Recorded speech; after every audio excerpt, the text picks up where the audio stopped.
we concluded political environment last week, right? और उस पर मैंने कुछ आपको questions भी आपसे share किए थे just for the sake of practice. Those questions were mainly from the first half of the chapter. I'll be sharing a couple of more questions from the second half now. Government interaction with the business and the impact of business on the government. Political setup of Pakistan, that again just this is something which you just need to go through. There might not be any knowledge based question on that topic, but yes, अगर Pakistani context में अगर किसी business decision पे comment करने को कह दिया जाए तो फिर आप उससे insights ज़रूर draw कर सकते हैं. Like for example, if you are being given a scenario where a textile industry is going to establish its business in Pakistan, तो वहाँ पे आप कम से कम एक कमेंट ज़रूर कर सकते हैं, इंसाइट्स के तौर पे ड्रॉ कर सकते हैं आप कि पाकिस्तान के अंदर इंडस्ट्री लेड ग्रोथ कब हुई थी सबसे ज़्यादा, एंड सिंस देन उसके बाद से इंडस्ट्रीज पाकिस्तान में डेवलप हो रही हैं. तो इस तरह से like a single sentence comment के तौर पे that political setup of Pakistan may be used. Otherwise it is highly unlikely कि उसमें से कोई नॉलेज बेस्ड क्वेश्चन किया जाए या उसमें से आपसे कुछ करेक्टरिस्टिक्स पूछे जाएं various economic era, various political eras of Pakistan के, right. I will be sharing a few more questions on that topic as well. It is required, it is suggested. Of course ये प्रैक्टिस क्वेश्चंस मैंडेटरी तो नहीं है, लेकिन if you want my feedback you can just attempt it, WhatsApp it to me, I will review it, I will give you a quick feedback. Otherwise solution in questions के आपको TA के through मिल जाएंगे, मैं group पे भी भेज दूंगा, तो आप खुद भी रिफ्लेक्ट कर सकते हैं. But it is highly recommended that you should practice them, because managerial portion के अंदर आपका एक्सप्रेशन बहुत मैटर करता है. जब भी थ्योरी की बात आती है तो थ्योरी को आप समझ भी लेते हैं, याद भी कर लेते हैं, कुछ हद तक आप मेमोराइज भी कर लेते हैं, but it will not help alone if there is a problem of your expression. तो एक्सप्रेस करना अपनी थॉट्स को ब्लैक एंड वाइट के ऊपर, ये चीज़ प्रैक्टिस से आती है. The more you will practice the better chances you will have to score well, right, at least in this portion. क्योंकि बहुत सारा जो फाइनेंशियल पोर्शन है उसमें सिर्फ नंबर क्रंचिंग है. अच्छा, नंबर क्रंचिंग के अंदर you already have a format, you have something in mind. आपने सिर्फ उस फॉर्मेट को सामने रखते हुए नंबर्स को क्रंच करना होता है, नंबर्स पुट करके आपने वैल्यूज निकालनी होती. लेकिन थ्योरी के अंदर बाउंड्रीज को ड्रॉ करना, कितना डिटेल्ड लिखना है इसके अंदर, कंटेंट कितना होना चाहिए, ठीक है, कैसे एक्सप्रेस करना है अपनी थॉट्स को, बुलेट्स में लिखना है, पैराग्राफ बनाने, ये चीज़ें प्रैक्टिस से डेवलप होती हैं. When you will practice automatically ये चीज़ें बिल्डअप होनी शुरू हो जाएंगी और आपका एक्सप्रेशन खुद ब खुद बेहतर होना शुरू हो जाएगा. So it is suggested that you should practice a lot. और उसके लिए बेस्ट सोर्स दो हैं, एक प्रैक्टिस क्वेश्चंस हैं और दूसरा क्लास टेस्ट है. क्लास टेस्ट हमारे नेक्स्ट वीक से स्टार्ट हो जाएंगे. होपफुली वेंसडे MFA का टेस्ट डे है. उसमें इस तरह से होगा कि ऑल्टरनेट वीक्स में, लाइक एक वीक में मैनेजरियल एनालिसिस के पोर्शन का टेस्ट होगा तो अगले वीक में फाइनेंशियल के पोर्शन का टेस्ट होगा. तो इस तरह ऑल्टरनेटिव वीक्स के ऊपर टेस्ट हमारे पोर्शन के चलते रहेंगे और इसी तरह फाइनेंस पोर्शन के भी टेस्ट रेगुलरली होते रहेंगे. Today will be starting of with the second factor of pastel, which is economic factors, economic environment. Economic environment जो होती है इसके determinants कौन कौन से होते हैं, किस तरह से economic factors जो है वो influence करते हैं business के decisions को, और business के जो core decisions होते हैं उनके ऊपर economic factors का impact क्या आता है. Economic factors are the second important factors of pestle after political factors. Economic factors second chapter, it's a very handy chapter, मतलब सो टू से इट्स अ चैप्टर. अदरवाइज इसमें सिर्फ क्विक डिस्कशन हो रही है कुछ तीन चीज़ों के ऊपर. इसमें हम तीन चीज़ों पे बात करेंगे. First of all we will discuss economic environment. Overall economic perspective को समझेंगे. इकोनॉमिक पर्सपेक्टिव क्या होता है, इकोनॉमिक एनवायरनमेंट जो है उसकी डायमेंशंस क्या होती हैं. दो मेन डायमेंशन होती हैं, माइक्रो इकोनॉमी होती है और मैक्रो इकोनॉमी होती है. इकोनॉमिक्स का आपने सब्जेक्ट भी दिया है, पढ़ा है आपने, कैफ 2 लेवल पे आपने इकोनॉमिक्स का पेपर दिया होगा. Few of you might have got exemption, ठीक है, चंद को एग्जाम्पशन भी मिली होगी उसकी, लेकिन some of you might have taken CAF 2 subject. तो उसमें आपने काफ़ी तफसील में माइक्रो और मैक्रो को डिस्कस किया था. माइक्रो इकोनॉमी जो है इंडिविजुअल की इकोनॉमी होती है, individual firm, individual seller, individual buyers, individual consumers, right.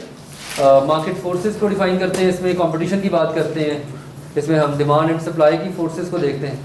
And macro economy is the aggregate economy, the economy of the whole country. It is the aggregate economy where we determine the factors that would define the overall economy of the country. Economics एक field of science है that primarily deals with need satisfaction and behaviours of entities. Economics क्या है? It's a field of science जिसके through scars resources को इस्तेमाल करना सीखते हैं नीड्स को सेटिस्फाई करने के लिए। तो economics tells us how to mitigate, how to use scarce resources in order to satisfy unlimited needs and wants. Economics के दो लेवल्स होते हैं, micro and macro. Micro economy deals with individual level economy, individual household, individual consumers, market forces, demand supply. Macro economy is more important, even in fact PESTLE के level पे we are more concern with the macro economy, क्योंकि country level के ऊपर हमेशा aggregate economy की बात की जाती है। एग्रीगेट कहते हैं टोटल इकोनॉमी। कंट्री लेवल के ऊपर we always talk about the aggregate economy of the country. Country level के ऊपर we discuss that what is the impact of the different economic determinants और the economic factors on the behaviours of business, inflation, interest rate, unemployment, right, GDP, stock market performance. मुख्तलिफ किस्म के indicators हैं जो macro economic performance को और macro economic behaviours को define करने में इंपॉर्टेंट रोल प्ले करते हैं। For example, if an international company is willing to take their business to Pakistan, so they would be interested in कि पाकिस्तान का ओवरऑल इकोनॉमिक स्ट्रक्चर कैसा है, पाकिस्तान का जीडीपी क्या है, पाकिस्तान में अनएम्प्लॉयमेंट कितनी है, पाकिस्तान के अंदर इन्फ्लेशन कितनी है। ये सारे डिसीजंस जो हैं, ये सारे के सारे फैक्टर्स जो हैं, ये उनके बहुत सारे बिजनेस डिसीजंस को डिफाइन करेंगे। फॉर एग्जांपल, इन्फ्लेशन में define the price which they are going to set for their products, right. Unemployment में decide, may help them decide the labor which they are going to hire or the people who they are going to hire for their business, how much salaries they need to pay. If unemployment is higher, so it means कि wage structure जो है वो affordable हो सकता है, क्योंकि most of the people are unwillingly out of work, so they need work. But if there is shortage of skilled labor, it means that they have to pay more resources, more for resources, they have to pay more salaries, more wages. तो ये सारे business के जो decisions हैं, ये economic determinants की base पे define किए जाते हैं, right. So macro economic indicators are actually something important which we are going to address in this chapter. So second level पे हम इसके अंदर इकोनॉमिक इंडिकेटर्स की बात करेंगे। We will talk about some of the key economic indicators, और ये indicators macro economic indicators ही हैं। ये इंडिकेटर्स जो हैं they are macro economic indicators, जिनको हम 3 लेवल पर डिस्कस करेंगे। कुछ इंडिकेटर्स होते हैं leading indicators, some indicators are leading indicators. कुछ इंडिकेटर्स होते हैं कोइंसिडेंटल इंडिकेटर्स, ये कोइंसाइड करते हैं, कंसाइड करते हैं इकोनॉमी की परफॉर्मेंस के साथ, कोइंसिडेंटल इंडिकेटर्स। और कुछ इंडिकेटर्स होते हैं जिन्हें कहते हैं lagging indicators. Lagging indicators are actually the determinants of the economy. ये इकोनॉमी के डिटर्मिनेंट्स होते हैं, इनकी बेस पे इकोनॉमिक सिचुएशन डिटर्मिन की जाती है। बारी बारी इन तीनों को डिस्कस करेंगे। ऑफ कोर्स इनके अंदर बहुत सारे इंडिकेटर्स हैं, लाइक लीडिंग इंडिकेटर्स के अंदर स्टॉक मार्केट रिटर्न्स हैं, बिजनेस कॉन्फिडेंस इंडेक्स है फॉर एग्जांपल, इसके अंदर मनी फ्लो, कैश फ्लो है। इसी तरह कोइंसिडेंटल के अंदर भी 3-4 इंडिकेटर्स के नाम डिस्कस किए जाएंगे। लैगिंग के अंदर इन्फ्लेशन है, इंटरेस्ट रेट है, अनएम्प्लॉयमेंट है, ट्रेड डेफिसिट जिसे बैलेंस ऑफ पेमेंट कहा जाता है। तो जी बेटा, coincidental indicators, coincidental indicators coincide करते हैं इकोनॉमी की सिचुएशन के साथ। बारी बारी इनको डिस्कस करेंगे। ऑफ कोर्स सारे के सारे इंडिकेटर्स नहीं पढ़ेंगे, like few of these indicators are more important, so will be focusing on those indicators only, ठीक है। वैसे तो एक लिस्ट आपके सामने किताब में है जिसमें हर हेड के अंदर कोई 3-3, 4-4 इंडिकेटर्स हैं, लेकिन हम सबको डिस्कस नहीं करेंगे। Will be discussing the key indicators जो डायरेक्टली इम्पैक्ट करते हैं बिजनेस के डिसीजंस को, right. And then we will talk something about economic cycle. Economic cycle क्या होती है, इकोनॉमिक साइकिल की स्टेजेस क्या होती हैं, और ओवरऑल इकोनॉमिक साइकिल की स्टेज को समझना क्यों ज़रूरी है for a business to make investment decision in a particular economy. अगर पाकिस्तान की इकोनॉमी ग्रोथ फेज से गुजर रही है, तो that would be the most ideal situation where foreign direct investment can be welcomed in Pakistan and that business would start making money instantly. But if the economy of Pakistan is going through recession, is going through decline, so that is not a wise situation or not a wise decision to make a capital investment in a particular economy. So economic life cycle की जो मुख्तलिफ stages होती हैं उसके ऊपर भी economy की जो परफॉर्मेंस है वो डिफर करती है और ओवरऑल बिजनेस के डिसीजंस भी उसके ऊपर वेरी करते हैं. सो इकोनॉमिक पर्सपेक्टिव में, इकोनॉमिक एनवायरनमेंट के अंदर हमारा प्राइम पर्पस क्या है, किसी भी कंट्री की इकोनॉमिक सिचुएशन को समझना. Again not from purely economics point of view, rather from business point of view. Economics के पॉइंट ऑफ व्यू से तो इकोनॉमिक सिचुएशन को आप पढ़ चुके हैं, पूरा सब्जेक्ट इसके ऊपर आप पढ़ चुके हैं, लेकिन हमारा मेजर कंसर्न ये है कि बिजनेस के डिसीजंस हमने कैसे लेने हैं based on the economic situation of a particular country, and that is something which we are going to talk about in this chapter. So it's a quick mind map of second chapter. As I discussed earlier, might be और chapter के ना मैं कुछ mind map share किया करता था student के, बल्कि प्रीवियसली जितनी बुक्स हमने कंपाइल की हैं उसमें माइंड मैप्स को किताब का हिस्सा बनाया जाता था. अनफॉर्चुनेटली बुक को पब्लिशिंग के लिए भेजना जो है it was due, so I was not able to add mind maps of each chapter in this book. So I will be sharing the images of mind maps of each chapter on the group. इससे क्या होता है कि पूरे chapter का एक birds eye view मिल जाता है कि पूरे चैप्टर में कौन कौन से कंटेंट्स हैं और कितनी डेप्थ है हर कंटेंट के अंदर. तो इससे ग्रास्पिंग पावर थोड़ी बेहतर हो जाती है, अंडरस्टैंडिंग थोड़ी इंप्रूव हो जाती है. You get a better understanding of what is the content dimensions of this particular topic. तो इसे माइंड मैप कहा जाता है, जिसमें आप एक पूरे चैप्टर का एक फ्लो जो है वो समझने के और उसको ग्रास्प करने के काबिल हो जाते हैं. So this is your second chapter of the textbook, और इसके अंदर first of all we define the economic environment. Economic environment refers to the external factors that broadly deals with the economy of the country in terms of demand, supply, prices, cost, micro factors, or in terms of inflation, GDP, macro factors, जिसका direct impact business performance पे आता है. Like of course इसमें economy को define तो नहीं किया गया, लेकिन just for the sake of knowledge, economy एक field of science, economics एक field of science है that deals with satisfying needs and wants under scarcity of resources. Wants and needs unlimited होती हैं, resource महदूद होते हैं, और unlimited needs and wants को limited resources से कैसे satisfy किया जाए, इस चीज़ को समझने के लिए फिर हम एक field of science को डिस्कस करते हैं जिसे economics कहा जाता है. Economics की दो offshoots हैं, एक माइक्रो है और एक मैक्रो है. Micro economy deals with individual economy, single individual, consumer, single business, single firm, price, demand, supply, ये सारे माइक्रो इकोनॉमिक फैक्टर्स हैं. Macro economy deals with aggregate economy of the whole country, पूरे मुल्क की इकोनॉमी. ठीक है, इसमें कलेक्टिव प्रोडक्शन आ जाती है, GDP of the country. For example the total production which is executed domestically in a particular time frame in a particular country, जिसे हम जीडीपी कहते हैं, ग्रॉस डोमेस्टिक प्रोडक्ट. ठीक है, फिर बहुत सारे डिटर्मिनेंट्स हैं मैक्रो इकोनॉमी के, इन्फ्लेशन है, इंटरेस्ट रेट है फॉर एग्जांपल. तो ये चीज़ें थोड़ा सा डिटर्मिन करती हैं ओवरऑल इकोनॉमिक सिचुएशन को. Macro economy is more important. Macro economics जो है ये ज़्यादा इंपॉर्टेंट है अगर हम पेस्टल के लेंस से देखें. If we look at from the lens of PESTLE analysis, we are more interested in understanding the macroeconomic situation because that occurs at country level. और पेस्टल का मॉडल हमने डिस्कस किया था कि कंट्री लेवल मॉडल. जब एक business किसी दूसरे मुल्क में अपने ऑपरेशंस को ले जाने में इंटरेस्टेड होता है तो वहाँ पे देखना होता है कि ये फोर्सेस कैसे काम कर रही हैं. Right, of course micro economic factor भी इंपॉर्टेंट होते हैं, लेकिन मैक्रो इकोनॉमिक फैक्टर्स ज़्यादा ग्रेवली अफेक्ट करते हैं बिजनेस के डिसीजंस को. किसी भी कंट्री के अंदर economic indicators are the most important thing that would help us understand the situation of the economy of the country. इन्हें economic indicators कहा जाता है. Indicators are the measures. ये measures होते हैं, ये measures होते हैं. Typically quantitative measures होते हैं, typically numerical measures होते हैं, जिन्हें हम numbers के through determine करते हैं, और ये हमें clear cut indication देते हैं कि economy की situation क्या है, performance mechanism क्या है. ठीक है, हालात कैसे हैं कंट्री के. इकोनॉमिक इंडिकेटर्स को हम तीन हिस्सों में डिवाइड करते हैं: leading indicators, coincidental indicators and lagging indicators. इनकी कंसेप्चुअल अंडरस्टैंडिंग भी होनी चाहिए along with examples of each. Again paper के हवाले से इट इज़ हाईली अनलाइकली कि आपसे नॉलेज बेस्ड क्वेश्चन पूछा जाए कि बताएं भी लीडिंग इंडिकेटर्स कौन कौन से होते हैं या लैगिंग कौन से होते हैं।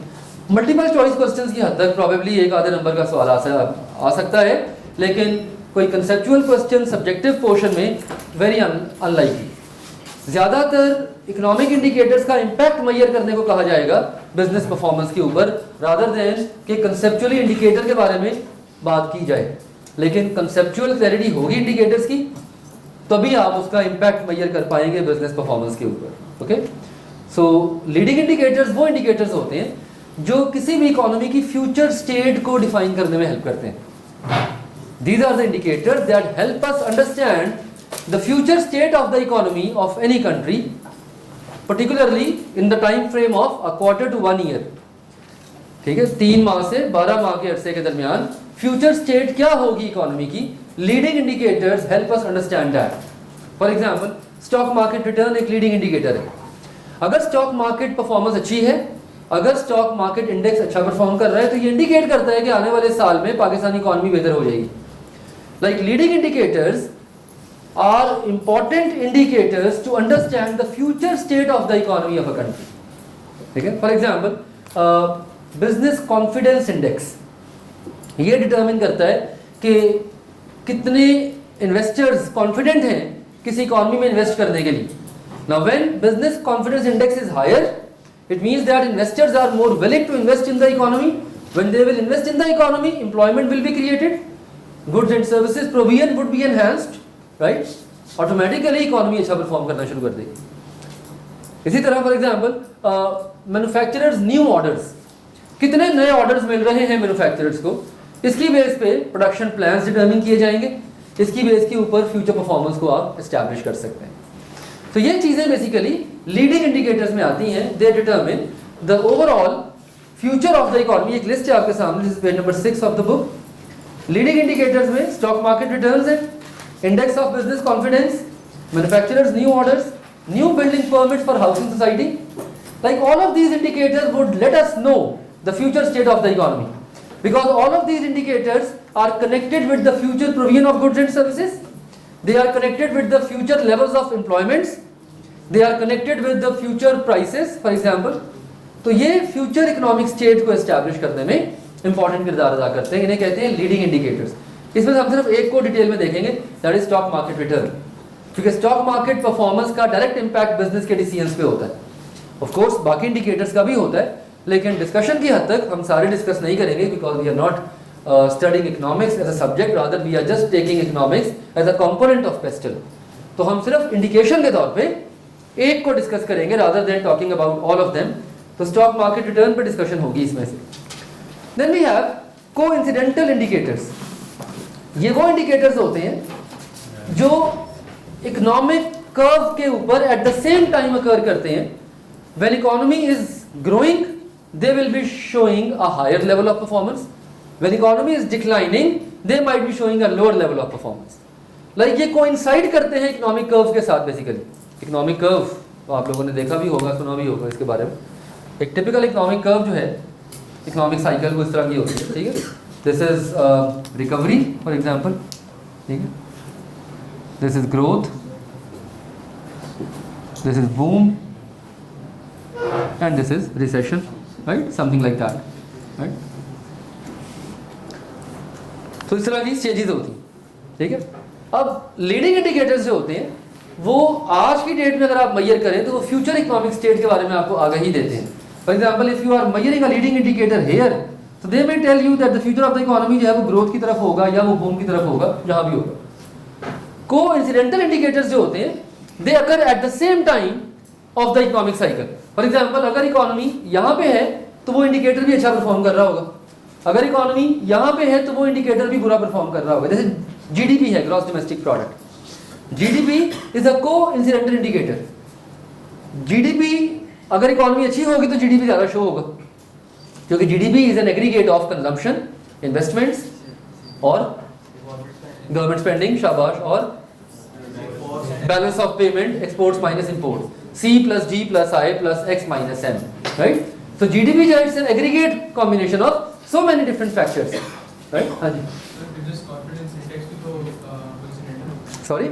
Business confidence 20% business confidence index जो है ये आज की डेट में अगर ये इंडेक्स हाई है तो इसका मतलब है कि इन्वेस्टमेंट्स आएंगी, इसका मतलब है कि people are willing to invest more, that might have a future impact. हाँ, of course you are very right कि एक इंडिकेटर फ्यूचर को भी रिफ्लेक्ट करता है। जैसे जीडीपी की बेस पे हम फ्यूचर को भी असेस कर सकते हैं, बिल्कुल कर सकते हैं, लेकिन something that occurs at a certain point in the economic cycle, that is coincident, and something that is happening today but that clearly is giving an indication that how the things are going to move in the future, that is leading indicator।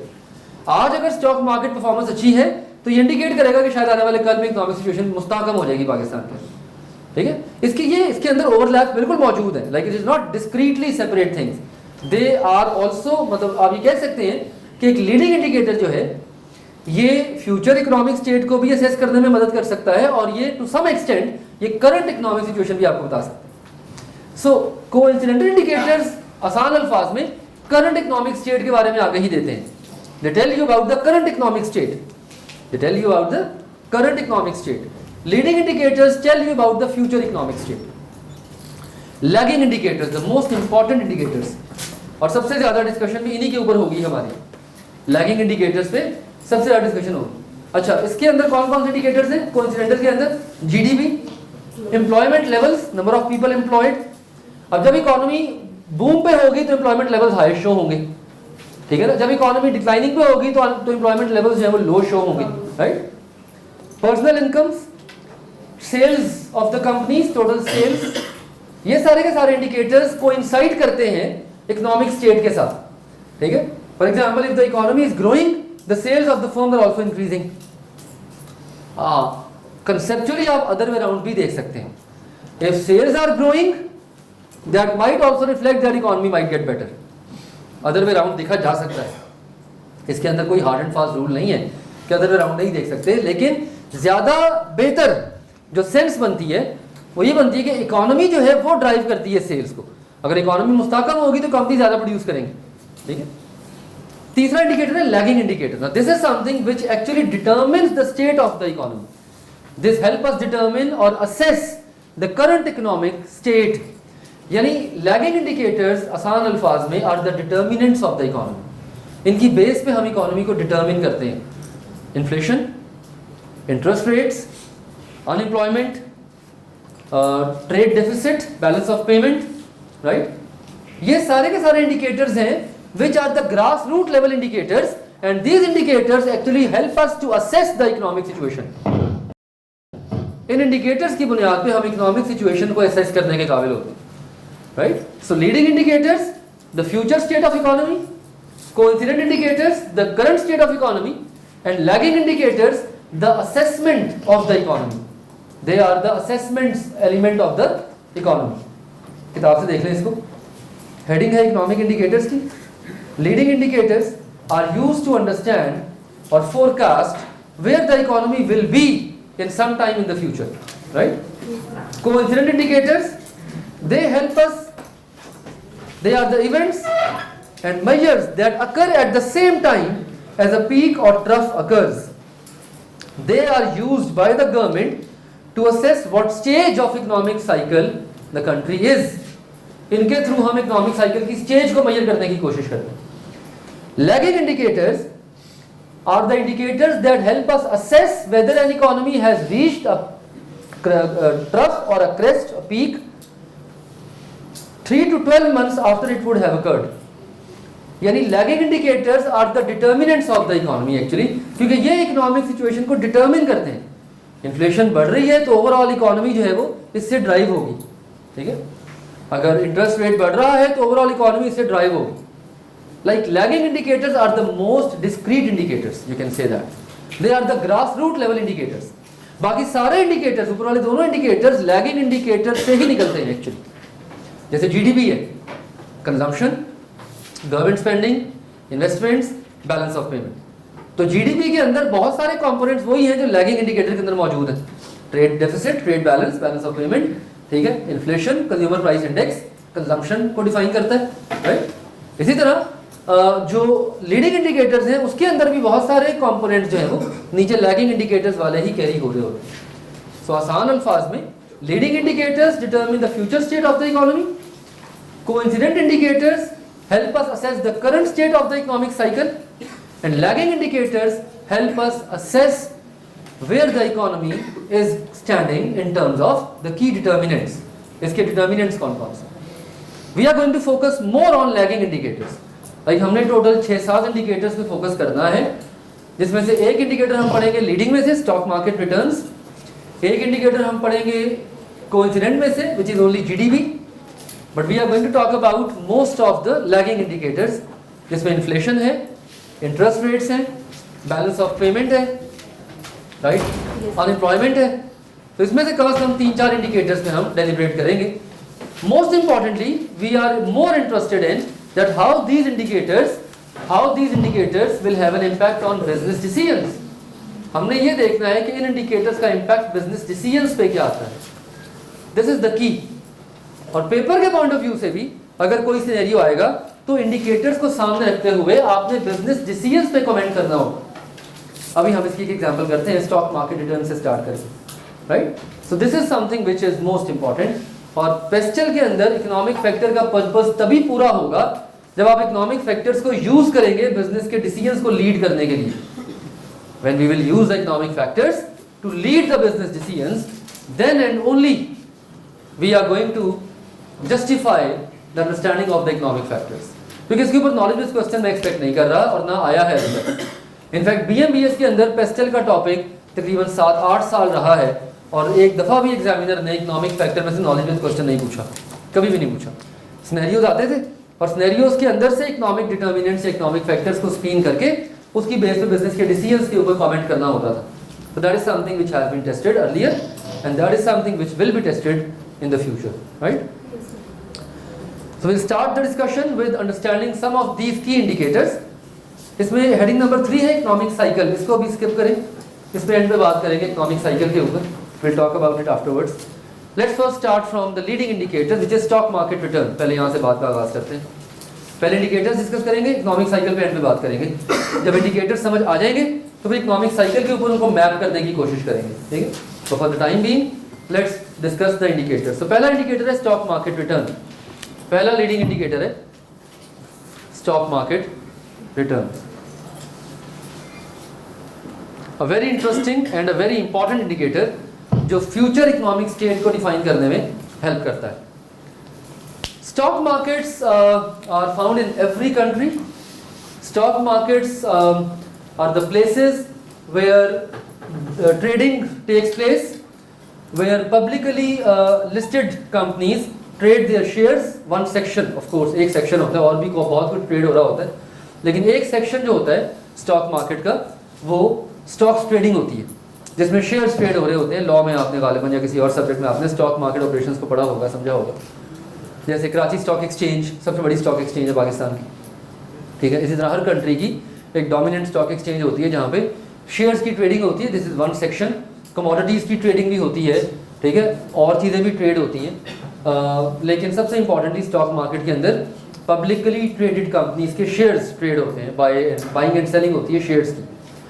Stock market returns indicate the overall future of the economy. अगर stock market returns अच्छे होंगे इसका मतलब है कि company के share अच्छे perform कर रहे हैं, कंपनी की शेयर प्राइस बढ़ रही है. इसका फ़ायदा क्या होगा? Companies will bring in new investment, companies might issue new shares and that would help companies expand their business, launch new products.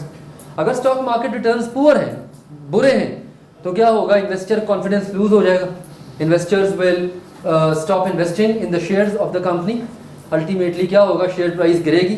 जब शेयर प्राइस गिरेगी तो बिजनेस परफॉर्मेंस अफेक्ट होगी, might be resulting in unemployment, might be resulting in squeezed operations of business. Business अपने operations को महदूद कर देगा, बहुत सारी प्रोडक्ट लाइंस को डिसकंटिन्यू कर देगा फॉर एग्जांपल. तो stock market returns are important indicator. Stock market returns के अंदर या स्टॉक मार्केट के अंदर एक सबसे इंपॉर्टेंट कॉन्सेप्ट होता है market capitalization. Market capitalization is the total value of a publicly traded company in terms of its outstanding shares. इसे कहते हैं मार्केट कैपिटलाइजेशन. जी, market capitalisation is the total value, the total market value of a publicly traded company. एक publicly traded company जो होती है उसकी total market value जो है, ठीक है, in terms of its shares, outstanding shares, इसे कहते हैं market capitalization. Market for example, अच्छा, मार्केट कैपिटलाइजेशन दो लेवल पे मेजर कर सकते हैं। एक होता है फ्री फ्लोट और एक होता है फुल कैप। फ्री फ्लोट कहते हैं number of available shares in the market, जो सिर्फ बिकने के लिए मौजूद हैं shares. The shares which are held by the partners, which are held by the owners, which are held by the common stock holders, वो वाले शेयर्स नहीं काउंट होते इसमें। फॉर एग्जाम्पल एमसीबी के टोटल जो शेयर्स ट्रेड हो रहे हैं ओपन मार्केट में वो 1 लाख है, 100,000 लेट्स से, और एमसीबी की शेयर प्राइस जो है पर शेयर लेट्स से वो 100 रुपीज़ है फॉर एग्जाम्पल, ठीक है। तो इसका मतलब क्या हुआ कि 10 million is the market capitalization of MCB in terms of free float. ये फ्री फ्लोट कैपिटलाइजेशन है उसकी। एमसीबी के टोटल आउटस्टैंडिंग शेयर्स जो हैं वो 10 लाख है लेट्स सपोज। एमसीबी के टोटल आउटस्टैंडिंग शेयर्स हैं 1 मिलियन, दे आर 1 मिलियन, लेकिन उनमें से मार्केट में जो शेयर्स अवेलेबल है फ्री ट्रेडिंग के लिए वो 1 लाख है। So free float will only be calculated on the basis of available shares for trading, but full cap will be calculated by multiplying the total number of outstanding shares with the market price per share. अगर market price एक share की 100 रुपए है और अगर 1 lakh share free float में है, freely available है, तो फ्री फ्लोट कैपिटलाइजेशन कितनी होगी? 10 मिलियन, राइट। अगर मार्केट में टोटल आउटस्टैंडिंग शेयर्स जो है वो 10 मिलियन है, सॉरी 1 मिलियन है, 10 लाख है, ठीक है, और शेयर प्राइस पर शेयर जो है वो 100 रुपीज है, तो it means that 100 million is going to be full cap capitalization. Now why do we need these values? Most important जी, रिपीट दोबारा कर दूं जी, बिल्कुल कर देते। Stock market index is the index of market capitalization. This is page number 7 heading 4 second paragraph, यहां से देख लें इसको। स्टॉक मार्केट इंडेक्स क्या है? It is the index of market capitalization of a section of stock market. Section of means कि यहां हम सिर्फ शेयर्स की बात करते हैं। स्टॉक मार्केट के अंदर और सेक्शंस भी होते हैं, कमोडिटीज भी होती हैं, ठीक है।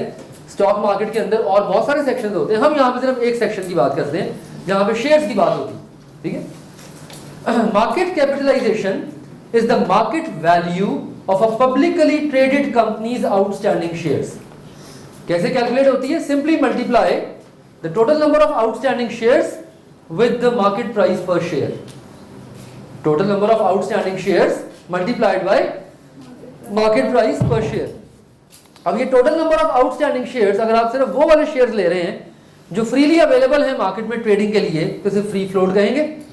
और अगर total number of outstanding shares आप ले रहे हैं total number of shares issued by the company, जिसके अंदर वो शेयर्स भी अब मौजूद हैं जो मार्केट में फ्रीली बिक रहे हैं, और वो शेयर्स भी मौजूद हैं जो ऑलरेडी शेयर होल्डर्स के पास मौजूद हैं, इन्वेस्टर्स के पास हैं, ओनर्स के पास हैं, कुछ गवर्नमेंट के पास हैं, फॉर एग्जाम्पल कुछ प्रेफर्ड शेयर होल्डर्स के पास हैं। यानी एक कंपनी के जितने शेयर्स आज की डेट तक मार्केट में इशूड हैं उसे मल्टीप्लाई कर दें with the share price per share, that would give you full cap market capitalization. जितने नंबर ऑफ शेयर्स मार्केट में अवेलेबल हैं फॉर फ्री ट्रेडिंग, जो बिकने आए हुए हैं मार्केट के अंदर, उसे मल्टीप्लाई कर दें with price per share, that will give us free float market capitalization. Free float market capitalisation is a better indicator of stock market performance, not full cap. Free float जो है ये बेहतर indicator है, क्योंकि free float determine करता है कि stock market returns बढ़ रहे हैं या कम हो रहे हैं। फॉर एग्जांपल एक कंपनी है that is showing very high profits annually, बड़े अच्छे प्रॉफिट्स यील्ड कर रही है सालाना, और इन्वेस्टर ट्रस्ट बढ़ता जा रहा है। इन्वेस्टर जो है वो चाह रहा है कि मैं इस कंपनी के शेयर परचेज करूं, इन्वेस्टर चाहता है कि उस कंपनी के शेयर्स परचेज करें। Now this is simple demand supply. Demand बढ़ेगी, सप्लाई शेयर्स की कम है, शेयर प्राइस बढ़ जाएगी। जब शेयर प्राइस बढ़ेगी तो company will be more confident to issue new shares. Company will be more confident to issue new share capital. पढ़ रहे हैं ना आप आजकल सोर्स ऑफ फाइनेंस भी पैरेलल में, सोर्स ऑफ फाइनेंस में आप पढ़ रहे हैं ना कि फाइनेंस, कंपनी को फाइनेंस करने के मल्टीपल सोर्सेज हैं। Company can be financed by debt capital, by equity capital, और इक्विटी कैपिटल के अंदर the most common source of capital is your share capital, ठीक है। शेयर कैपिटल के थ्रू आप कंपनी को फाइनेंस कर सकते हैं। अगर एक कंपनी अच्छा परफॉर्म कर रही है फाइनेंशियली, प्रॉफिट्स अर्न कर रही है, now what will happen? The investors, the owners of the company would be more confident to issue new share capital. इसका impact क्या आएगा? They might expand their business. इसका impact क्या आएगा? They might launch new products. They might invade new markets, they might go for some merger और take over, वो take over कर लेंगे किसी और कंपनी को बिजनेस को फैलाने के लिए। वाइस वर्सा, अगर स्टॉक मार्केट रिटर्न्स पुअर है, कंपनी ने पिछले 2 साल से डिविडेंड नहीं दिए, कंपनी ने पिछले 2 साल से डिविडेंड नहीं दिए, परफॉर्मेंस कंपनी की फाइनेंशियल परफॉर्मेंस डिटेरियोरेट हो रही है, गिरती जा रही है, प्रॉफिट्स डिक्लाइनिंग है, क्या होगा? इन्वेस्टर ट्रस्ट लूज कर जाएगा। इन्वेस्टर क्या करेगा? जो शेयर ऑलरेडी मार्केट में उसके पास मौजूद हैं, उसकी वो भी बेचने के लिए मार्केट में ऑफर कर देगा। अगेन डिमांड सप्लाई, डिमांड कम है, सप्लाई बहुत ज्यादा होगी, शेयर प्राइस गिरेगी। So that would have a negative impact on performance of the company. So business के बहुत सारे डिसीजंस स्टॉक मार्केट परफॉर्मेंस की बेस पे डिफाइन होते हैं। ये है कि यहाँ पे जो कंपनी शो करती है शेयर, वो तो करती है यहाँ पार वैल्यू के ऊपर, यहाँ जिसमें वैल्यू पे हो रही होती है, लेकिन सर मार्केट के अंदर तो ट्रांसफर हो रही होती है शेयर की बिटवीन इन्वेस्टर, तो वहाँ पे कंपनी को तो कोई इफेक्ट नहीं आएगा, बेशक वैल्यू डिक्रीज हो जाएगी। नहीं, क्यों नहीं आएगा? बिल्कुल आएगा। अगेन डिमांड एंड सप्लाई, बेटा वही बात आ गई। जब एक कंपनी के शेयर्स की डिमांड एकदम बढ़ी है, क्योंकि उसकी परफॉर्मेंस बहुत अच्छी जा रही है पिछले 10 साल से, और नजर आ रहा है कि अब जो आने वाली गवर्नमेंट है वो उस इंडस्ट्री को और सपोर्ट करेगी, बहुत सारे फैक्टर्स इंटरप्ले करते हैं ना, तो people would have more interest in buying shares of that company. जब डिमांड ज्यादा होगी, सप्लाई कम होगी, शेयर प्राइस स्काई रॉकेट पे जाएगी। सर वो न्यू शेयर की पोजीशन है जो पहले शेयर छूए हैं, वही दोनों पे इंपैक्ट आएगा ना। जब शेयर प्राइस बढ़ेगी, automatically company would be more tempted to issue new share capital at the current market price. ठीक है, इससे क्या होगा? एकदम शेयर कैपिटल ज्यादा कंपनी के पास आएगा। Other way around, share price के बढ़ने से रिप्यूट बेहतर होगी कंपनी की ओवरऑल रिप्यूट अच्छी होगी। ठीक है, company would be in a better, company की जो ब्रांड वर्थ है वो इंप्रूव होगी। ठीक है, जो इंटेंजिबल एसेट है आपको वो भी तो ग्रो करेगा ना, गुडविल जिसे कहते हैं, हर तरह से इंपैक्ट आएगा परफॉर्मेंस के ऊपर। सर अगर वैल्यू डिक्रीज कर रही है कंपनी को पैसे मिलते होंगे, अगर वैल्यू डिक्रीज कर, वही बात, कंपनी को तो पैसे मिल गए हुए हैं, लेकिन कंपनी मजीद शेयर कैपिटल कैसे इशू करेगी? क्योंकि लोगों का ट्रस्ट ही नहीं है मजीद शेयर खरीदने के अंदर। ऐसा ही है, इनसाइडर ट्रेडिंग भी होती है, स्पेकुलेशन भी होती है, रिस्क है ना, इट्स अ रिस्क। लेकिन कहीं ना कहीं परफॉर्मेंस इंडिकेटर्स मौजूद होते हैं जो बता देते हैं कि फ्यूचर में कंपनी कैसे परफॉर्म करेगी। कुछ लोग कार्टन बना के एक कंपनी को उठाते हैं, फिर उसको हम अगर ये तमाम अनैमली साइड पे कर दें, फॉर एग्जांपल, तो अगर हम एक जेनेरिक परफॉर्मेंस लेवल देखें स्टॉक मार्केट का, तो ये बड़ा ट्रांसपेरेंट होता है। ऑफ कोर्स अनैमलीज होती हैं, जानबूझ के कार्टर्स जो हैं वो सारे शेयर एक्वायर कर लेते हैं पहले, जानबूझ के शॉर्टेज क्रिएट करने के लिए, ताकि शेयर प्राइस को आर्टिफिशियली बूम किया जाए। एनरॉन कोलैप्स, एनरॉन का नाम सुना आपने? एनरॉन एक बड़ी मशहूर कंपनी थी। 2001 में 2001 में एनरॉन बिलियंस ऑफ डॉलर्स लेके इन्वेस्टर का डूब गई।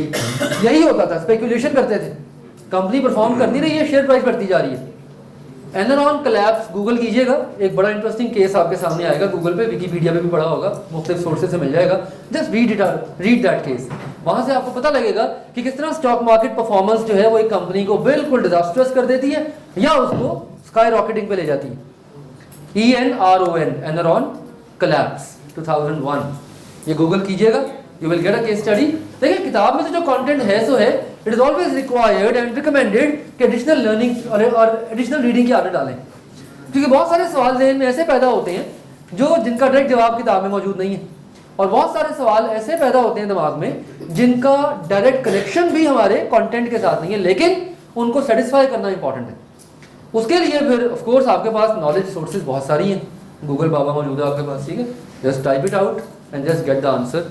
ठीक है, जहाँ तक मुझसे पूछने का सवाल है, you know here to satisfy a query, answering your question. Speculation होती है, लेकिन अभी हम for the time being anomalies की बात नहीं कर रहे, अभी हम एक ट्रांसपेरेंट मैकेनिज्म को देख रहे हैं। ठीक है, तो फॉर दैट रीजन चीजें बड़ी क्लियर है कि स्टॉक मार्केट रिटर्न से परफॉर्मेंस डिफाइन होती है। If you just read the second paragraph, stock exchange indices and business decisions, look at it. Now this is important, ये इंपॉर्टेंट। अब हो क्या रहा है, stock market movements will impact the companies overall performance in a number of ways. बहुत सारे तरीकों से, बहुत सारे वेज में स्टॉक मार्केट जो है वो कंपनी की परफॉर्मेंस को अफेक्ट करेगी। For example, rise and fall of share prices will affect market capitalization and therefore market value of the business. First of all, सबसे पहले तो मार्केट कैपिटलाइजेशन जो है वो आपकी मार्केट वैल्यू को डिफाइन करती है। करंट शेयर प्राइस कितनी है और टोटल आउटस्टैंडिंग शेयर्स कितने हैं, रिगार्डलेस के फ्री फ्लोट देख रहे हैं या फुल कैप देख रहे हैं।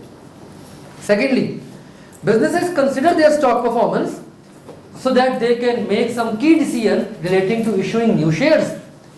अगर शेयर अच्छा परफॉर्म कर रहा है, for example stock is performing well, the businesses would be encouraged to issue more shares to raise share capital, and that capital can be used to increase the business volume, that capital can be used to expand the business, that capital can be used to offer new products for example. तो businesses क्या करते हैं, अपने बहुत सारे decisions stock market performance की base पे लेते हैं, और vice versa other way around. Companies may hold their shares as cash equivalent. Fall in value of shares will lead to funding problem. ठीक है, जब शेयर प्राइस गिरेगी तो फंडिंग प्रॉब्लम पैदा होगी, और जब फंडिंग प्रॉब्लम पैदा होगी तो बिजनेस के पास लिक्विडिटी कम हो जाएगी. That would effect the business in so many ways. The business might have to sell various assets for example, the business might have to reduce the product lines for example, the business might have to reduce their production capacity. बहुत सारे decisions होते हैं जो stock market returns पे depend कर रहे होते हैं. इसी तरह जब किसी इंटरनेशनल कंपनी ने, लेट्स से एक फास्ट फूड कंपनी ने पाकिस्तान में अपना बिजनेस लेके आना है, ठीक है, तो they would very much carefully B observing कि पाकिस्तान के अंदर जो फास्ट फूड बिजनेसेस हैं जो पब्लिकली लिस्टेड हैं उनकी परफॉर्मेंस कैसी है. इससे पता लगेगा कि ओवरऑल मार्केट ट्रेंड कैसा है. इससे पता लगेगा कि अगर हम कोई फास्ट फूड, क्योंकि इंडस्ट्री टू इंडस्ट्री भी शेयर प्राइस वेरी करती है, अगर एक इंडस्ट्री ओवरऑल बूम पे जा रही है तो उसमें कोई नई कंपनी भी अगर आप लॉन्च करेंगे ना तो वो इंस्टेंटली उसकी शेयर प्राइस जो है वो स्काई रॉकेट कर जाएगी with in a few days. लेकिन अगर एक पूरी इंडस्ट्री ही डिक्लाइनिंग पे जा रही है तो उस इंडस्ट्री का जो मार्केट लीडर भी होगा ना उसकी भी शेयर प्राइस इफेक्ट हो रही होगी. Right, for example e commerce की मिसाल ले लें. अब ई कॉमर्स एक ऐसी इंडस्ट्री है जो अपनी ग्रोथ फेज में है, बहुत स्टीपली ग्रो कर रही है. And since Covid e commerce ने दुनिया में एक खास मुकाम बना लिया है अपना. दिस इज ई कॉमर्स, ये जो आपके सामने हो रहा है recording live session, recorded session, ये ई कॉमर्स है ना. ठीक है, कि people are now willing to have virtual learning option as well. Right, अब आपने एक ई कॉमर्स कंपनी लॉन्च की, ठीक है, और आपने उसे पब्लिकली लिस्ट करवा दिया. अब ऑलरेडी इन्वेस्टर का ट्रस्ट बहुत ज़्यादा बिल्ड हुआ है ई कॉमर्स इंडस्ट्री के अंदर, और ई कॉमर्स के अंदर इन्वेस्टर ब्लाइंड फोल्डेडली इन्वेस्ट कर रहा है, स्पेकुलेशन पे इन्वेस्ट कर रहा है. ऑटोमेटिकली आपकी कंपनी भी एकदम उभर जाएगी, निकल आएगी स्टॉक मार्केट. तो इंडस्ट्री के भी ट्रेंड्स होते हैं जो स्टॉक मार्केट से मालूम हो जाते हैं. Right, so all of these are various dimensions, various ways in which we can have an impact और understanding of how the things move. Last point of today's discussion, inflation. Inflation कहते हैं rise in price over time. ये भी बड़ा common concept है. Inflation measure की जाती है कंज्यूमर प्राइस इंडेक्स की बेस पे, इन्फ्लेशन मेजर की जाती है रिटेल प्राइस इंडेक्स की बेस पे, इन्फ्लेशन मेजर की जाती है वेज इंडेक्स की बेस पे. ठीक है ना, आपने यार वो पढ़ा था सर्कुलर फ्लो ऑफ इकोनॉमी, सुना होगा, पढ़ा होगा. एक तरफ हाउस होल्ड है, एक तरफ फर्म्स हैं. ठीक है, फर्म्स हाउस होल्ड को गुड्स एंड सर्विसेज देती हैं और इसके एवज हाउस होल्ड फर्म्स को पैसे देते हैं. On the other hand house hold firm को सर्विसेज देते हैं, रिसोर्सेज देते हैं, ठीक है, और फर्म जो उन्हें वेजेस देती हैं. राइट, तो एक सर्कुलर फ्लो बनता है पूरी इकोनॉमी का, और इन्फ्लेशन जो है वो इस सर्कुलर फ्लो के अंदर एग्जिस्ट करती है बेसिकली. फॉर एग्जांपल रिसोर्सेज महंगे होंगे, जब रिसोर्सेज महंगे होंगे तो बिजनेस की कॉस्ट ऑफ प्रोडक्शन बढ़ेगी. जब बिजनेस की कॉस्ट ऑफ प्रोडक्शन बढ़ेगी तो दे have to pay more for the resources. It means that they will try to pass on the additional cost to the customer by charging higher prices. Now when household have to pay higher prices for the product, they will start demanding more wages from the firms if they are in the employment. When they will start demanding more wages and higher price of their resources, again it will have an impact on cost of production. तो एक ना खत्म होने वाला loop चल पड़ता है. इसे कहते हैं इन्फ्लेशनरी स्पाइरल. सुना होगा पहले और पढ़ा भी होगा इसके बारे में. इसे कहते हैं इन्फ्लेशनरी स्पाइरल. ये एक लूप होता है where we have household and we have firms. ठीक है, हाउस होल्ड फर्म्स को सर्विसेज देते हैं, ठीक है, लेबर देते हैं, रिसोर्सेज देते हैं, और फर्म्स जो हैं ये इनको वेजेस देती हैं. ठीक है, हाउस होल्ड फर्म्स को पैसा देते हैं और फर्म्स जो हैं ये हाउस होल्ड को गुड्स एंड सर्विसेज देती हैं. राइट, तो एक सर्कुलर फ्लो बनता है इकोनॉमी का. तो इस सर्कुलर फ्लो ऑफ इकोनॉमी के अंदर एक इन्फ्लेशनरी स्पाइरल पैदा हो जाता है, ना खत्म होने वाला स्पाइरल. गवर्नमेंट इसको तोड़ती है. फिर इस स्पाइरल को फिर तोड़ने के लिए गवर्नमेंट एफर्ट्स करती है. फॉर एग्जाम्पल गवर्नमेंट क्या करेगी, शॉर्ट टर्म इंटरेस्ट रेट बढ़ा देगी, जिससे शॉर्ट टर्म डिमांड डिस्करेज होगी. People will spend less because cost of spending बढ़ गई है. ठीक है, जब इंटरेस्ट रेट बढ़ता है तो people save more and people spend less. ठीक है, ये भी आप लोगों ने कॉन्सेप्ट समझा होगा, देखा होगा. एनीहाउ, सो इन्फ्लेशन भी एक बड़ा क्रिटिकल कंसर्न. अच्छा, पाकिस्तानी कॉन्टेक्स्ट में देखें तो पाकिस्तानी कॉन्टेक्स्ट के अंदर इस एरा में, this right in the date of today, Pakistan has seen the highest level of inflation in its history unfortunately. Again बहुत सारे एक्सटर्नल फैक्टर्स भी शामिल हैं, पूरी दुनिया में इन्फ्लेशन बहुत ज़्यादा हुई है इस दफ़ा, 12% से ज़्यादा है। लाइक हिस्टोरिकली पाकिस्तान की जो इन्फ्लेशन है that has sustained at 7 to 8% annually. हमने पढ़ा था लास्ट चैप्टर में, भुट्टो के दौर में इन्फ्लेशन 10% पे गई थी। In the terrain of Zulfikar Ali Bhutto the inflation was at 10%, inflation जो है वो 10% पे थी, right. But for the last few years and since covid inflation has skyrocketed, ठीक है। अच्छा, इन्फ्लेशन से प्राइसेस इफेक्ट होती हैं, इन्फ्लेशन से सबसे इंपॉर्टेंटली कंज्यूमर की बाइंग पावर इफेक्ट होती है। जब मुल्क में इन्फ्लेशन ज़्यादा होती है लोगों की बाइंग पावर कम हो जाती है, अल्टीमेटली बिजनेसेस जो हैं उनके डिसीजन इससे अफेक्ट होते हैं। अब फॉर एग्जांपल एक फास्ट फूड कंपनी पाकिस्तान में अपने बिजनेस आने के बारे में सोच रही है और इन्फ्लेशन यहाँ पे स्काई रॉकेट कर रही है, बहुत हाई इन्फ्लेशन है, तो इसके दो इम्पैक्ट्स आएंगे उस बिजनेस के ऊपर। एक तो उनकी कॉस्ट ऑफ प्रोडक्शन हाई होगी, they will have to spend lot on producing the goods, and on the other hand they might be lower consumer demand कम होगी। So they should be very much careful in understanding the inflation of the country in order to determine that how it's going to move, right? अच्छा, हवा check कर रहे थे, okay, मैंने शायद सवाल पूछा। ओके, सो इन्फ्लेशन जो होती है ये भी एक बड़ा इंपॉर्टेंट इकोनॉमिक डिटर्मिनेंट है।